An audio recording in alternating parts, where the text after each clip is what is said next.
This podcast channel is about you, successful international entrepreneurs, successful expats, successful investors. Sponsored by HCJ.tax.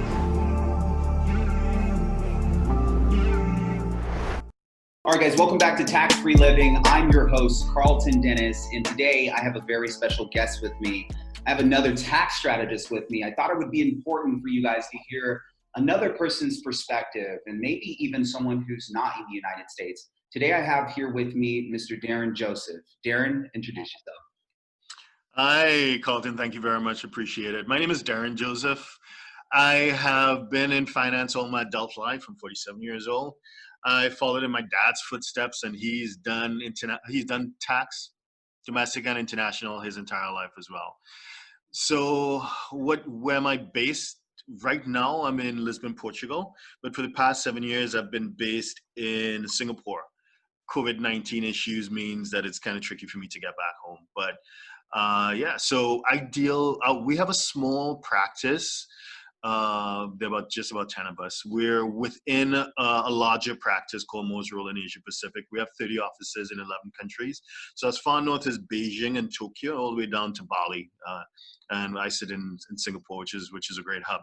We deal both inbound and outbound. So this will be US exposed investors coming into Southeast Asia primarily, as well as Asian investors going into the US. We do international tax in general. So like earlier this week, I was doing a couple in Japan who want to do something in Singapore.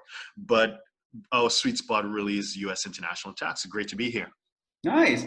So you focus on taxes just like I do. Do you typically get a lot of clients who are business owners or investors, or do you typically just get like employees who are just looking to get their tax returns done? What's like more or less your ideal client? So pretty much a healthy mix of both. We tend to deal with some higher income earners. So we typically don't take anyone who earns, let's say, less than 150, 200,000 a year. Yeah. Because it's just not the best use of our time, our skill set. So we deal with, people. I've had someone with some complex stock options, and the difference in vesting rules between Singapore and the US. That was this week. This morning, what did I do this morning? It's a company out of Hong Kong that has been selling online into the US, and they want to IPO. Okay. After that, I dealt with an American-owned education company that operates in mainland China. Nice. So, how do they structure the tax relationship? They want to be a bit more efficient. So mainly that's the stuff we typically deal with. Nice. So you deal with a lot of business owners. We do, Yeah. And you're a business owner yourself. You said you have a team of about 10 people. Sure. Being the fact that you're a business owner, how has COVID-19 impacted you? I know in the United States it's kind of taking a rough hit over here, but you're in Lisbon, Portugal right now. How has it impacted your business as well as maybe some of your other staff members? Yeah, I mean, it has been disruptive, completely disruptive. Actually, when I was in quarantine in Indonesia in March and April, I actually wrote a book because, I just had a lot of time. It's called Adapt or Die, International Entrepreneurship in a Post-Pandemic World, where I documented the sense that I was getting from what was happening. But to answer your question specifically, how has impacted everyone? All plans are ripped up. Yeah. Everything is back to zero. Whatever you thought, and especially, I don't deal with any clients that are domestic. If you're domestic only, someone else can help you.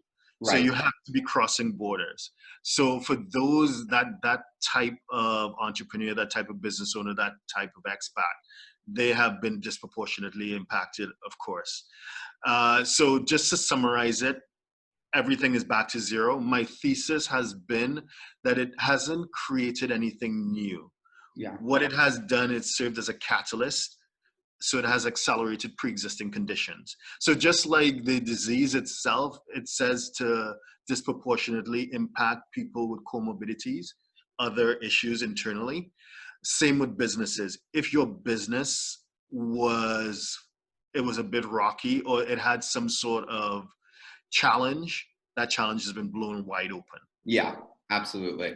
So, what are some of the conversations you're having with these business owners to try to help them? I know that one of the Mhm, things that the United States did was they try to offer some relief in the form of stimulus checks and mhm, EIDL loans and paycheck mhm. protection program loans. Yeah. But with international clients that you may work with, they may not have access to some of these loan programs here in the United States. So, how has the Mhm. conversation shifted, and what have you been kind of trying to tell them or coach them through since they've been impacted from an income standpoint? Right. So I guess many jurisdictions, I mean, obviously not to the extent that the US has, they have, pulled out those checkbooks and they've been writing checks as well. So, but the thing is, because of some of my clients are like cross border, they may not neatly fit into one specific box and they may not qualify. So, our conversation really has been about, okay, how can you adapt? Forget a short-term fix, forget putting a bandage on what is a gaping wound. What is the impact on your business model, and Right. how can we rationalize it? And to be fair, I mean, it has been, I guess, like everyone else, about leveraging the internet. You Yes. have to be digital. How can you do that? And cost rationalization. How can you manage costs? So, because work from home or remote work is now the default, it's actually like in Singapore, it's a government policy. The default has to be work from home. So I mean, Wow. it's That's a a mixed bag. policy now. It's a mixed bag, right? So, but it has created opportunities because now some business owners are saying, well, you know what? I don't need to be in a high cost uh, piece of real estate. I don't need to be in downtown Tokyo. I don't need to be in London, Manhattan. I don't need to be in Singapore, Hong Kong. Yes. I can be somewhere else. I can be anywhere. Once we have decent connectivity and time zones are friendly, I can do it. Yeah. So we've seen a lot of we movement. So like someone was telling me a conversation I had with a banker this morning, my time. No, sorry, with a guy in oil and gas yesterday. So Zoom calls back to back. He's telling me that in terms of household goods, expats wanting to move to back home and move somewhere else, containers are backed up to next Feb. So you cannot get a container until next Feb. This is out of Singapore. And this is like the second or third busiest port in the world. Wow. So they have a lot of capacity, but it just shows that the demand exceeds supply. Yeah. So there's a lot of movement going on. Where are people moving to? Well, this whole city thing is not just internationally. Obviously, we're hearing what's going on in San Francisco. Half their stores are closed. Facebook says you can work from home until next summer. What's going on in New York, and the same is going on in Hong Kong and Singapore and London. So where are people going to? At least in my network, New Zealand, Australia, New are really Zealand and big Australia. Interesting. because you get a lot of real estate for a reasonable price. And Yes. so if you have to be isolated, at least I have a few acres outside. Gotta love Uh, that. or Europe, which is why I'm here. So I've had a fair number of clients, even though they're originally from the US, they're thinking, you know what, I don't like, I don't feel comfortable with what's going on right now. So I want to explore Europe because Europe checks all those boxes. Depending on where you go, you Yeah. can get the low operating costs, fantastic uh, Wi-Fi. I mean, the Wi-Fi connection I have now is the fastest I've ever seen in my life, and medical care, which is a fraction of the cost of the US or Singapore. Correct. I've also been having calls with people in the US who obviously want to do it as well. Okay, I run a business and now I am location independent. What can I do with this?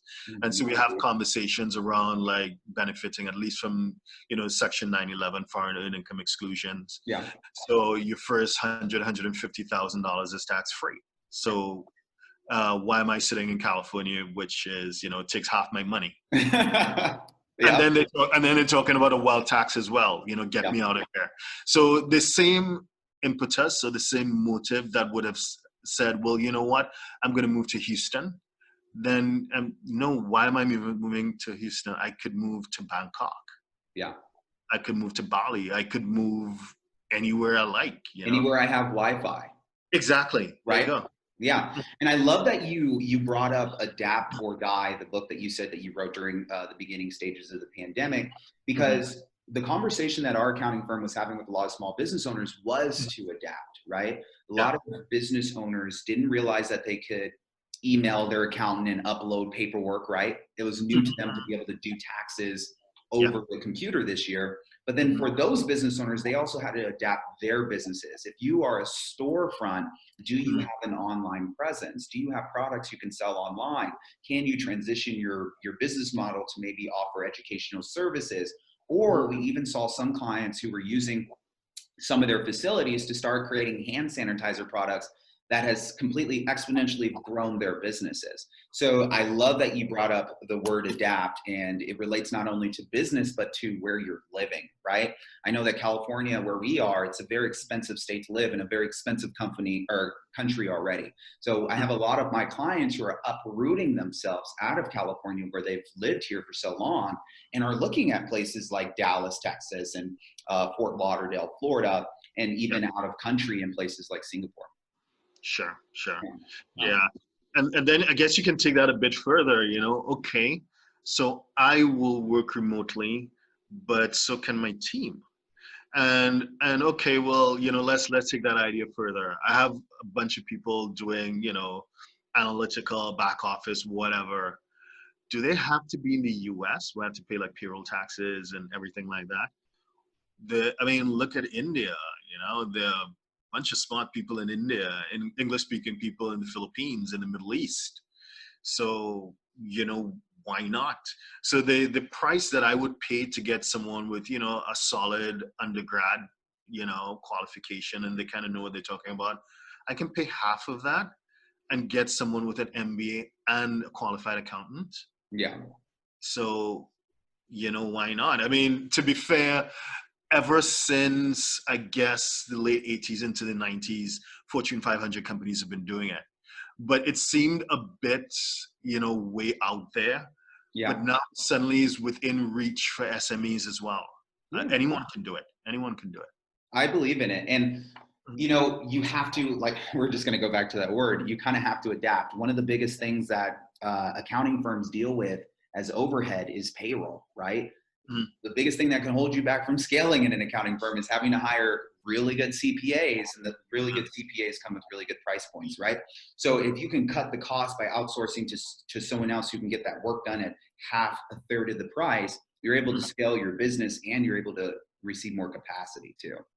I love Absolutely. that. So with your business and what you have going on right now, what are some of the challenges that you're facing? And then where are some of the things that you feel like you've succeeded in over this last few months that we've been in this pandemic? Well, just, you know, I need to practice what I preach, right? So we need to adapt as well. If it is, as you know, with tax, there's a time lag. So we're working with people on the 2019, the 2019 tax situation.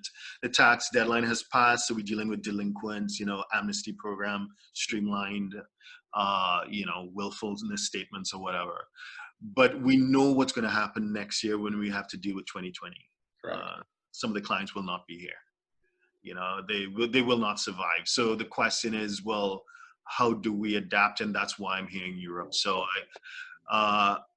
there's a lot of wealth that has flowed back from emerging markets Yeah. back to source. So emerging markets may be slightly out of favor to some extent because of the uncertainty. Right. So, you know, people retreat to safety, not just in terms of their asset allocation, but also the geographical spread. Yeah. So North America and Europe, you know, there's probably a lot more for us to explore. So I did my research and I've been doing it for a while. I guess I've been working with clients who've been doing it. So I got my residency in Portugal last month, Okay. and there is, you know, a healthy concentration of location independent business owners who may be US exposed. And they, you know, you can check on YouTube. There's so many of them. They talk about the fire, you know, financial independence, retire early. Yeah. So they have a portfolio. They have stuff going on, but they don't need to be in the U.S. and they're here. So we're using Portugal as an entry point, and then into probably, because it's Southern Europe, so it's kind of like lower end. Okay. And my intention is to graduate and move into the higher end jurisdictions, the financial centers, the Luxembourg, Liechtenstein, Switzerland, and Monaco. And help people. I mean, again, we swing both ways, whether it is your US exposed investing into Europe, or your money's here, or your European investing into the US. Either way, we can work with you. I love that, man. I love that. How does kind of family play in a part of what you do? I know that you're out there. Do you have like a family that you've kind of brought out there with you? Or was it a transition for you moving out to Lisbon? All right. So, well, family's kind of complicated right now, but my kids are in the US. Yeah. So my eldest, he is going to be finishing law school, University of Miami, end of next year. Okay. You have to be proud about that. Yeah, looking forward to seeing what he's going to do, because the world into which he's going to emerge will be quite Different. different. Yeah. And so, if you're planning to come out here and keep your hands stretched out, hoping someone will give you a job, that's going to be tricky. And then my second son, he is starting undergrad at Fordham in New York. Okay, Fordham. Yeah, he's doing finance.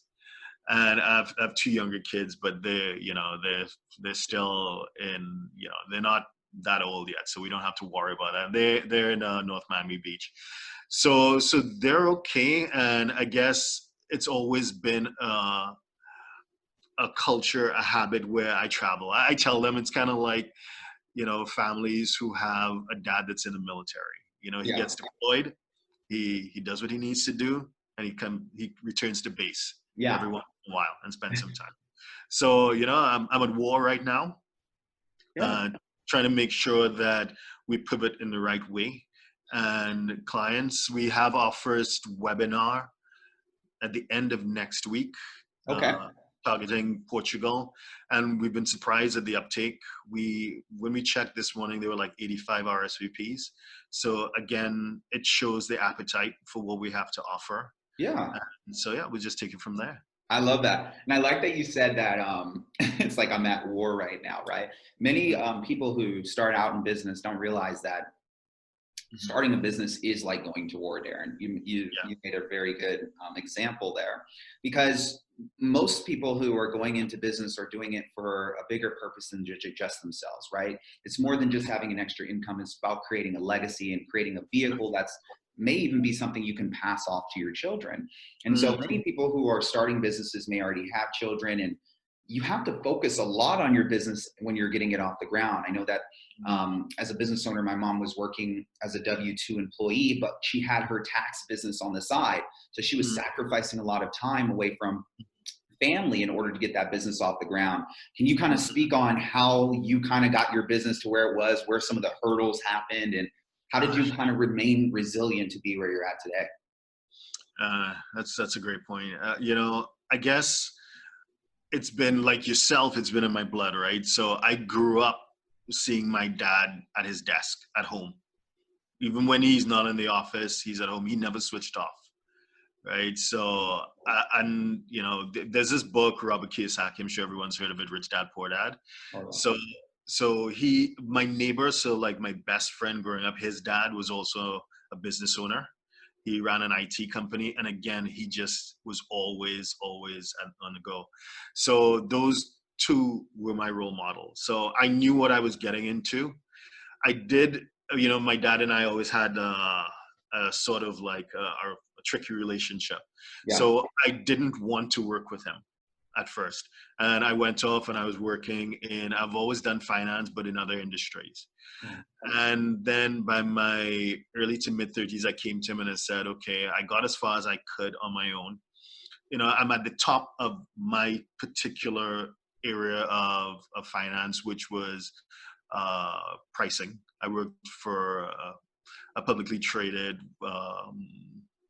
internet company. I won't mention what it is, but it's pretty well established. And that last contract, I was switching. They had the main office is in Seattle, Washington State, and I was bouncing back between there and London. But that was the height, and I knew how much I was earning, which was like low six figures, and I'm thinking I want more. I Yeah. want more. And then so I flew down to Florida, told him where I was at, and he said, finally, you're willing to listen to me. So he told me either you're going to do the CPA, you're going to do the enrolled agents exam. By that time, I just wanted to do taxes only. I didn't want all the rest of the stuff.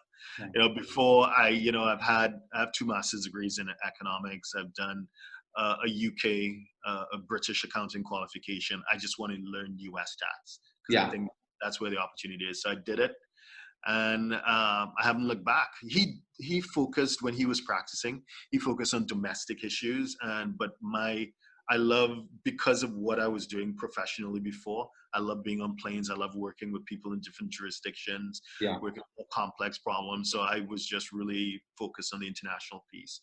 Yeah. And I'm not going to say anything that anyone doesn't know. It doesn't come easy.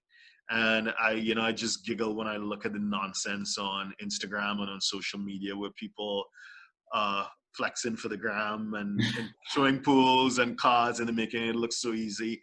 Passive income, that's all crap. It's the grind. It's hard. It's laborious. I started off my practice in London, between London and the Caribbean. Yeah. And I wasn't getting any traction. I got, client acquisition was pretty tough, because I was in with some really big dogs. You're right. And they kept me in my place. And then I got the opportunity to move out to Southeast Asia to be a partner in a firm that is already established down there. And they made me an offer I couldn't refuse. I jumped on a plane, never been to Asia before. Yeah. Landed in Singapore, and I never looked back. I loved it. Yeah. And Singapore, I heard great things. yeah, well, I mean, in and of itself, it's really tiny. It's a really small island. Yeah. And it's probably the most densely populated island in the world, being the top 3 along with Barbados, and it's really tightly packed. But it serves as a hub. It's kind of like how I see Miami. So Miami, it's a swamp. There's nothing there. But what gives it appeal is the fact that it is the commercial hub for Latin America and the Caribbean. Anybody who's doing anything of interest in Latin America, the Caribbean, they have the regional HQ, they have a presence there. And same with Singapore. If you're doing anything of interest in Southeast Asia, you are in Singapore. There's nowhere else to be. And with the troubles emerging in Hong Kong, it soon became, if you're doing anything in Asia, you're going to be in Singapore. Wow. So, I think I ended up there in the right place at the right time. And finally, I got access to clients that normally I would not. I got some fund managers, and I got my first billionaire last year. There you go. Yeah. So, I mean, it has been a land of opportunity for us. Yeah. I love that, man. And you said that, starting out, it was really hard to acquire clients. One thing I notice about you right now is you're very personable. And when people view accountants, they don't view accountants as personable, like me and you, right? Having the ability to just talk in more or less layman's terms and actually being able to have a conversation rather than being very curt and shut off. Can you talk about like how that transition occurred for you? Have you always been the type of person that was very personable? Has that been some of your traits? Or did you have to kind of develop some sales skills along the way? Naturally, to be honest, I'm an introvert. Okay. But in one of my previous roles, I remember doing the MBTI, Myers-Briggs type indicator. You're right. And Myers-Briggs, right? Yeah, and then so that was like a corporate retreat over a few days. And my CEO at the time, I remember her telling me, "Don't worry, I am naturally an introvert as well, but I needed to survive, so I had to become what I am." Right. So I thought, well, yeah, that's kind of inspiring. I need to do that as well. I need to switch it up. I need to develop that skill set. So I started looking for opportunities to come out of my shell and to attend meetings with other companies, with stakeholders, and to kind of put myself out there. And when I got to Asia, I realized that was the name of the game. And I met some other guys that were out there. This one guy from New York, and we got close. And he was running his own business as well. And basically the name of the game is, it's kind of like being back in high school. It's a popularity contest. Yeah. Right? We can try and dress it up, but that's what it is. So like every evening we had to be at some, like a chamber of commerce event, some sort of business mixer, every day that's your job to get up. Right. And so then I felt comfortable in Singapore. We developed a practice, and we're probably the biggest in Singapore for US tax. And then we, through my relationship with the Mose Roland brand, we looked elsewhere as well. And then I realized Indonesia, with like 260 million people and no US tax practice. Come on, that's easy. You So started taking advantage of different opportunities as you saw exactly. fit, just being Yeah. overseas.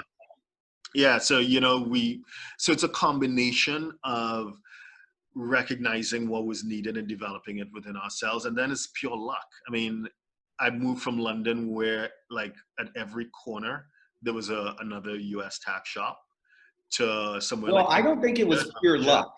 I don't think it was pure luck. I think it was intention. You had intention to become successful in tax and accounting, and these Yeah. opportunities were just around your environment, right? So I felt like you had a lot of conviction on what you were trying to accomplish. Well, that's really nice, but to me, that's really polite of you. But to me, it feels like, I'd never been to Asia. I didn't even know what was there. The furthest east I'd been was like Switzerland. And Yeah. to imagine, I'd never imagined that that's where I would end up. So I was talking to a recruiter. I left my previous role, and he said, "What do you think about Abu Dhabi?" I'm thinking, I'm not feeling the whole, vibe there. What do you think about Singapore? Yeah. And then I was on a Skype call a few days later, and then a couple of weeks later, I was out there. So, Wow. yeah. Gotta love it, man. And you brought up a very important person who I know was fundamental to my growth in financial literacy, Robert Kiyosaki. Yeah. The Rich Dad Poor Dad book, guys, if you're listening to this and you have not read it, it's a absolute must. It's a must read. The part of the reason why Derren and I love Rich Dad Poor Dad's book is because Robert Kiyosaki has done a great job teaching you on how income is taxed. And once you understand these different cash flow quadrants, you'll understand what things you can do to get yourself out of a position of being taxed so high, and also learn about other people who may be living the lifestyle you want to live, where some of their personal expenses, their car and traveling and cell phone, can be turned into business and investment write-offs just through tax planning and tax strategy. So I think it's important for you guys to grab onto that book, but I also think it's important for you guys to have a good concept of tax planning. Derren, tell me how tax planning has changed your life and your clients' lives. Well, let's see. I think the fact that we're dealing with cross-border issues means that our typical client probably has a sufficient level of sophistication, right? So how is it? So it's not something that, that I can say that it's new, that it's revolutionary or whatever. It's been a learning curve in the sense that we're constantly teaching ourselves. So if I'm dealing with cross-border issues, I can't just understand US. I obviously know the UK. Then I had to learn Singapore. Then I learned Malaysia, Indonesia, Australia, New Zealand, Hong Kong, Japan, China, whatever. Not to the extent that I can actually do detailed advisory, but at least I can have a big picture view. I know what's possible. And if I know what's possible, like this morning, the guy I'm talking to, two American business partners, they're in China, things are going well, and they're looking to level up. They're moving from a 6-figure to definitely 7, 8 figures with a new relationship they have. So I know what's possible in China coming out of Hong Kong.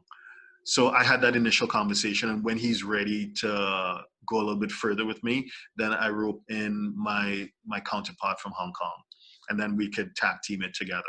Nice. So so when you say tax planning, I associate that, or I equate that with constant education. I'm just constantly thinking and constantly learning, and the rules change, right? Correct. Once upon a time, everyone was talking about like a double Irish, right? That's what Apple and Starbucks and stuff was using, but that's no longer available. So it's a constant cat and mouse game. As we see a tax planning opportunity, understand that legislation will close it in a few years' time. Yeah. So we just always need to be ahead of it.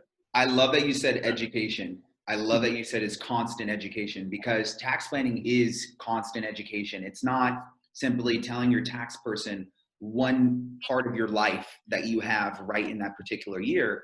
It's letting your accountant know that the intentions you have for yourself, your family, maybe things that you could be inheriting, so that they can provide you strategies, just not where you're at, but where you're trying to go. So I love that you brought in constant education. And here in the United States, it is about keeping up with the information, because tax laws change pretty regularly. We had the Tax Cuts Job Act that went into effect in 2018.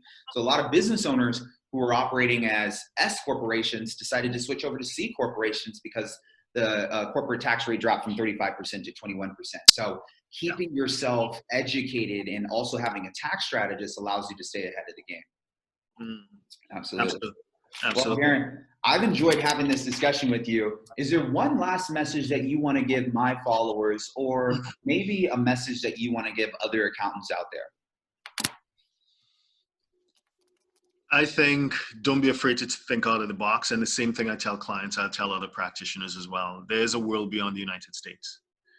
And as going back to Rich Dad Poor Dad, you are trying to create a legacy, and that will outlive you. Take care of your family, take care of your kids, and you do not have all your eggs in one basket. And right now you may be thinking all my eggs in one basket, one area of practice. Maybe you can be looking at estate planning. Maybe you could be looking at, trusts and foundations, more sophisticated, high net worth planning as well. Because understand that the software companies are going to eat into your low end business. So that cannot be your practice. So go high end, look at wider geographies within the US, and look outside of the US as well.